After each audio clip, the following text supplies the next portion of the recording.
खबर रायपुर से आपको बता दें, जहां पर विजय शर्मा का भूपेश बघेल पर तीखा हमला सामने आया। डिप्टी सीएम विजय शर्मा का बड़ा बयान सामने आया। उन्होंने कहा कि भूपेश को वोट देना यानी मोहम्मद अकबर को वोट देना।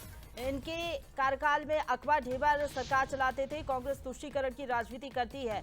आगे उन्होंने कहा कि भगवा ध्वज का अपमान हुआ है। बिरनपुर में घटना हुई, सुध लेने वाला कोई नहीं था। तो देखिए, एक बार फिर से जो है सियासत तेज हो गई है। भूपेश बघेल पर लगातार बीजेपी हमलावर नजर आ रही है और बिरनपुर घटना पर एक बार फिर से भूपेश बघेल को घेरा है। साथ ही साथ हिंदुत्व का अपमान करने का भी आरोप लगाया गया है बीजेपी की तरफ से। और विजय शर्मा ने कहा कि हिंदुत्व का अपमान करने वालों को सबक सिखाए। राजनांदगांव लोकसभा क्षेत्र से भूपेश बघेल लड़ रहे हैं।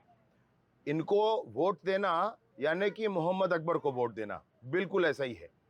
5 सालों तक सरकार चलाते समय इन्होंने सरकार नहीं चलाई, सरकार चलाई है अकबर ने, ढेबर ने। और उनकी जो सरकार चली है तो क्या अंधाधुन हुआ है, सब जान रहे हैं। किस तरह से तुष्टीकरण की कांग्रेस की नीति परवान चढ़ी थी, सब जानते हैं। कवर्धा में भगवा ध्वज के संदर्भ में जो विवाद हुआ था, भगवा ध्वज का अपमान हुआ था, उसकी सुध लेने वाला कोई नहीं था।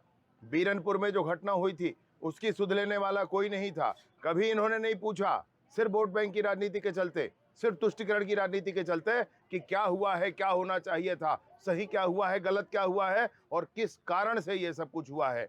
कारणों को नहीं पता लगाने के कारण परिणाम निकलता है कि साधराम यादव जैसे सीधे सरल गौ सेवक व्यक्ति को भी गला रेत कर मार दिया जाता है।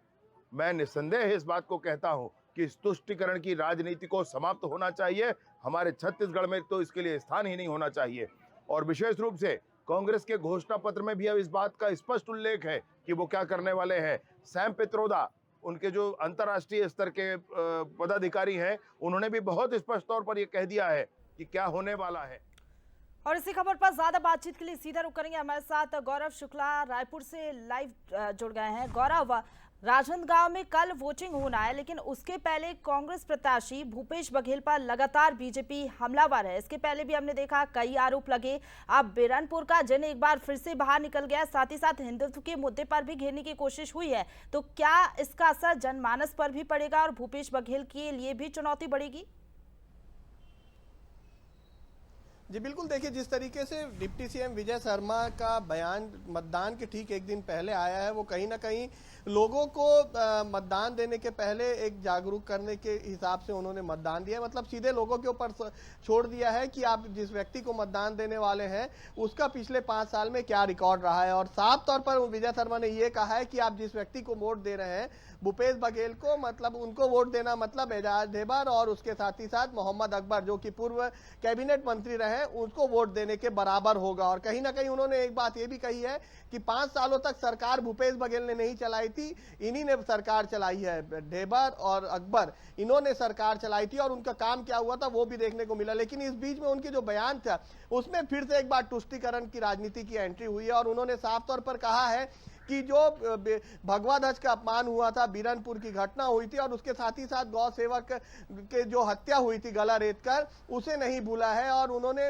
ये भी कहा है कि जिस तरीके से कांग्रेस का घोषणा पत्र आया और उस पर पेटौदी की जो बयान आया, कल जिस तरीके का बयान आया था, उसके बाद क्या स्थिति है कांग्रेस के घोषणा पत्र में और बाकी चीजों में वो देखने के लिए है। और साफ बात यह भी है कि उन्होंने अपील की है कि अपने मताधिकार का प्रयोग जो है वो सोच समझ कर करें। लेकिन सबसे बड़ी बात यही है कि ठीक चुनाव के एक दिन पहले और जो बयान भी आया है वो लोगों के बीच में बैठ के जो है विजय शर्मा ने दिया है। तो कहीं ना कहीं भूपेश बघेल के लिए जो कल उनके पक्ष में यदि वोट पड़ता है तो कहीं ना कहीं वोट भी जो है प्रभावित करने की तैयारी या कोशिश जो है वो बीजेपी करते नजर आ रही है। जी बिल्कुल, और इस बयान के बाद सियासी तपिश जरूर बढ़ती हुई नजर आएगी। फिलहाल बहुत शुक्रिया आपका हमारे साथ जुड़ने के लिए और तमाम जानकारी हम तक पहुंचाने के लिए।